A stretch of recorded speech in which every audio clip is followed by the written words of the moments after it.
ये आकाशवाणी गोरखपुर है। अब आप वेद प्रकाश पाठक से क्षेत्रीय समाचार सुनिए। केंद्रीय वित्त मंत्री निर्मला सीतारमन ने कहा है कि प्रधानमंत्री नरेंद्र मोदी की मजबूत राजनीतिक इच्छा शक्ति के कारण देश में आर्थिक सुधार जारी है। एक अंग्रेजी दैनिक में आज प्रकाशित अपने लेख में उन्होंने कहा कि देश में आर्थिक सुधारों पर लोगों की दिलचस्पी बनी हुई है। वित्त मंत्री ने लिखा है कि 2014 में शुरू की गई प्रधानमंत्री जनधन योजना ने 39 करोड़ से अधिक गरीब लोगों तक बैंकिंग सेवाएं पहुंचाई हैं।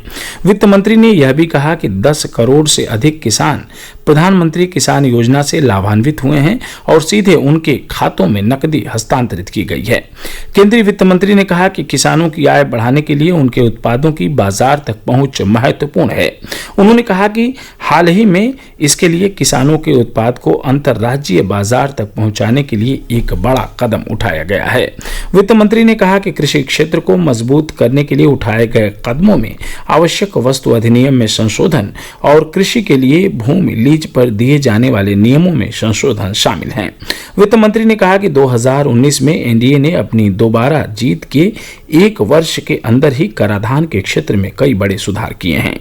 नई कंपनियों के लिए निगमित कर घटाकर 15% और पुरानी कंपनियों के लिए 22% कर दिया गया है।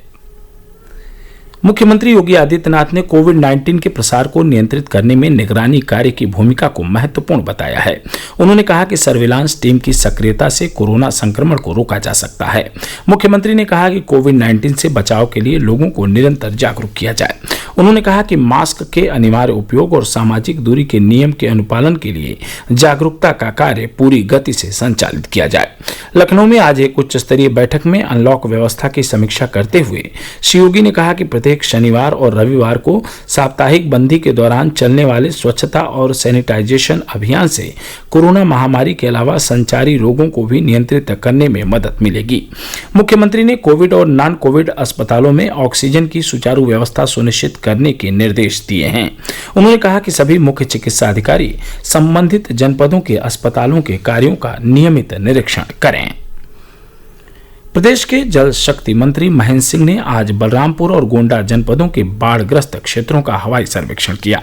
उन्होंने बलरामपुर में जिले में राप्ती नदी पर बने चरगहिया तटबंध के मरम्मत कार्य का स्थलीय निरीक्षण भी किया। इस दौरान उन्होंने बाढ़ खंड के अधिकारियों को भी सभी कार्य पूर्ण कराने का निर्देश दिया। जल शक्ति मंत्री ने कहा कि पिछले वर्ष बारिश के दौरान यह क्षेत्र कटान से बहुत अधिक प्रभावित था और उन्हें प्रसन्नता है कि इस बार सरकार के प्रयासों से इस क्षति को रोका जा सकता है। प्रदेश सरकार ने आपात पुलिस हेल्पलाइन नंबर 112 का दायरा बढ़ा दिया है और इसके साथ दमकल, एम्बुलेंस, रेलवे पुलिस और आपदा राहत से संबंधित सेवाओं को जोड़ दिया है। अब लोगों को कई आपात नंबर याद करने की आवश्यकता नहीं होगी और वे किसी भी स्थिति में सहायता के लिए 112 नंबर डायल कर सकते हैं। अपर पुलिस महानिदेशक और 112 आपातकालीन सेवाओं के प्रभारी असीम अरुण ने आकाशवाणी से खास बातचीत में बताया कि अब एम्बुलेंस की 108 नंबर की सेवा, महिलाओं की समस्याओं से जुड़ी 1090 सेवा और दमकल, रेलवे और आपदा से जुड़े मामलों में किसी भी आपातकालीन स्थिति में लोग सीधे 112 नंबर पर फोन कर सकते हैं।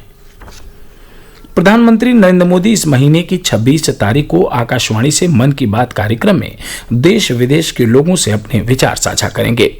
मासिक रेडियो कार्यक्रम की यह 67वीं कड़ी होगी।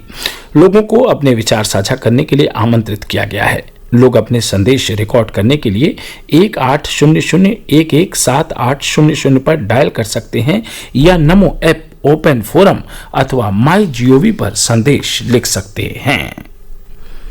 देश में कोविड-19 संक्रमण से स्वस्थ होने की दर 63% से अधिक हो गई है और अब तक 5,71,460 लोग ठीक हो चुके हैं।